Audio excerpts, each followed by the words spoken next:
Hi అండి. చపాతీ చేశాననమాట ఈరోజు బ్రేక్ఫాస్ట్. దానికి ఉల్లగడ్డ కూర చేశాను. ఉల్లగడ్డ, ఆనియన్, వెల్లుల్లి, టమాటో ఒకటి వేసేసి ఆయిల్ వేసి కారము, కొంచెం సాంబార్ పొడి, కొద్దిగా లాస్ట్లో టెంకాయ పాలు తీసి పోసానమాట. డిఫరెంట్గా చేశాను కొంచెం, బట్ వీడియో తీయలేదు, దీంట్లో చెప్తున్నాను అంతే.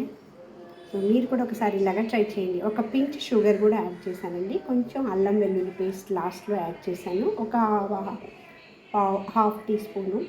అయితే బాగుందనమాట, గ్రేవీ బాగా వచ్చింది. మీరు కూడా ట్రై చేయండి. Thank you for watching.